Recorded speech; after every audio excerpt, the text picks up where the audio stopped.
श्रीमद्हंसं प्रणम्याथ कुमारान्नारदं मुनिं ब्रह्मविद्यां प्रवक्ष्यामि गुह्याद् गुह्यं सनातनीम्।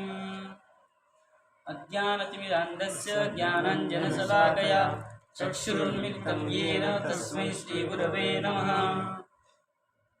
अब गुरु के लक्षण हम विचार कर रहे थे, कैसा गुरु होना चाहिए और कैसा शिष्य भी होना चाहिए। शिष्य के ऊपर भी थोड़ा सा विचार किया था, ठीक है ना। अब कह रहे हैं विषय प्रथमार्थस्यात् तद्भावापत्ति लक्षणम श्रेयः प्रयोजनम ज्ञेयम ज्ञाप्य ज्ञापक योग्यता, ठीक है ना। कैसा होना चाहिए, बोले विषय प्रथमार्थ, विषय है प्रथम अर्थ होना चाहिए, ठीक है ना। और तद्भावापत्ति लक्षणम, भावापत्ति कैसे भाव होना चाहिए, भगवत भावापत्ति। तद्भावापत्ति मतलब भगवत भावापत्ति होना चाहिए, उसमें भगवत हमें निरंतर गुरु कैसे होना चाहिए, भगवत भाव में रहे, भगवान के चिंतन में रहते हैं निरंतर, ठीक है ना। और प्रथमार्थ विषय, जो विषय होगा वो प्रथम में निकल गया हो, जिसका जीवन में विषय प्रथम से निकल गया हो, जो विषय का चिंतन करके छोड़ चुके हो, ठीक है ना। विषय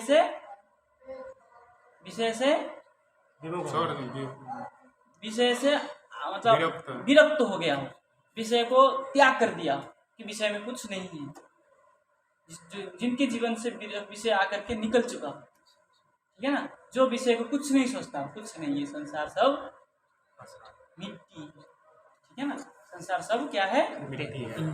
उनके जीवन में संसार का कोई महत्व नहीं हो। और कैसा हो, निरंतर भगवत भावापत्ति और श्रेय, ऐसे श्रेय मानते हो, भगवान भावापत्ति हो जो गुरु होगा वो कैसा है, श्रेय है। और कैसा है, ऐसे गुरु का ही प्रयोजनम, श्रेय गुरु है, श्रेष्ठ गुरु है, ऐसे ही प्रयोजन है ज्ञेय गुरु, ज्ञेयम ऐसा ही जानना चाहिए। ज्ञाप्य ज्ञापक योग्यता, जो स्वयं जानता हो और जना सकता हो, मतलब ज्ञान करा सकता हो, ज्ञापक हो, ज्ञाप्य हो और ज्ञापक भी हो, तो जानता हुआ हो और ज्ञान करा सकता हो, ऐसा गुरु क्या है, श्रेय गुरु है। ऐसे गुरु के हमारे पास क्या है, प्रयोजन है। अब कह रहे हैं आदौ गुरु निषेध प्राणा अनात्मानं धनमेव च, प्राणानां आत्मानं धनमेव च सर्वसंबंध विषयं कृत्वा सेवेत नित्यशः। बोले शिष्य की संस्कार कैसे होना चाहिए, शिष्य कैसा होना चाहिए, बोले आदौ गुरु निषेध प्राणान, सबसे पहले क्या करे, आदि में गुरु में प्राण को न्यास कर दे, मतलब समर्पण कर दे। और कैसे हो, आत्मानम धनम एवच, आत्मा प्राण धन सर्वम आदौ गुरु निषेध, सबसे पहले गुरु में अर्पण कर दे। और कैसे हो, सर्व विषयम संबंध, सब जितना भी विषय है, संसार रूपी विषय है, संबंध बना ले, इससे गुरु के साथ। जो कुछ मेरा क्या है, आत्मा और आत्मीय, मैं और जो मेरा है, सब चीजें क्या कर दे, गुरु में समर्पण कर दे। ऐसा कृत्वा, ऐसा करके नित्य सह सेवित, नित्य निरंतर गुरु का सेवा करने वाला हो। शिष्य ऐसा ही होना चाहिए। पूर्ण समर्पण जब तक गुरु के समक्ष में नहीं होगा, तब तक गुरु का दिया हुआ जो वाक्य है, मंत्र है, वो शिष्य के ऊपर प्रभावित नहीं करेगा। जब तक वो मंत्र वाक्य प्रभाव नहीं करेगा, तब तक उस मंत्र में श्रद्धा विश्वास रूपिणों उत्पन्न नहीं होगा। श्रद्धा विश्वास, जब सब कुछ हम आपको समर्पण कर देंगे, तभी आप जो कुछ कहेंगे हमारा विश्वास होगा, और विश्वास होने पर उसमें क्या होगा, श्रद्धा होगी। श्रद्धा होने पर क्या होगी, भक्ति होगी, भक्ति से भगवान मिलेंगे, ठीक है ना। इसलिए सबसे पहले गुरु को जाकर के आत्मसमर्पण कर ले। मैं और मेरा आत्मा, शरीर, धन, जो कुछ है सब कुछ आपका, अब मेरा कुछ भी नहीं, स्वाहा, ठीक है ना। अब वो क्या कहे ऐसा करके, कृपा सिंधु कृपा सिंधु सुसंपूर्ण सर्वसत्वोपकारक निष्प्रिय सर्वतः सिद्ध सर्व विद्या विशारद। ठीक है, क्या करेगा गुरु के पास जाकर के?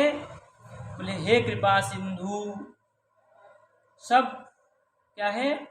सर्वसत्वोपकारक, सकल जीव के उपकार करने वाले हे कृपा सिंधु, सिंधुसु संपूर्ण, संपूर्ण जो मेरा जो कुछ है मैं आपको समर्पण किया। बोले निष्प्रिय, स्पृहा रहित, कि मैं ये समर्पण करने पर आप कुछ देंगे ऐसा भी नहीं रखा। बोले ऐसे सर्व विद्या विशारद, सर्वकल विद्या में विशारद सो सिद्ध है सर्वतः जो गुरु होते हैं। कैसे? सर्व विद्या में जो पारंगत गुरु होते हैं, सिद्ध है और स्पृहा रहित है, उन गुरु के मैं चरण में शरण ग्रहण करता हूँ। और क्या कहे जा करके? त्रायस्व भो जगन्नाथ गुरो संसार बन्निना दग्धमं कालदष्टम च त्वामहं शरणं गता।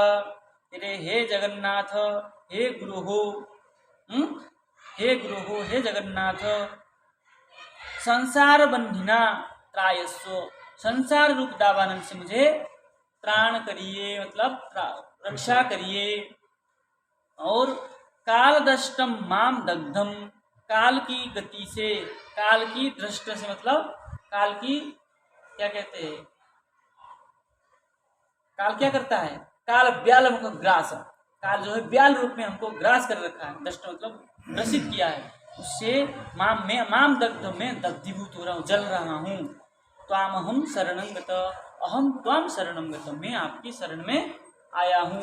त्रायस्व, मेरा रक्षा करिए। ठीक है, बोले ये जो क्या कहा आपने? संसार बंधिना, ठीक है ना? तो कह रहे हे भगवान, मैं आध्यात्मिक, आदि दैविक, आदि भौतिक, इन तीनों ताप से, ठीक है ना, क्या हो रहा हूँ? दग्ध हो रहा हूँ। और 6 विकारों, 5 क्लेश, सत्व रज तम, इन तीनों गुणों तथा शब्दादि विषयों से सब प्रकार से ग्रस्त हूँ। तो अर्थात मेरा रक्षा करिए। त्रायस्व,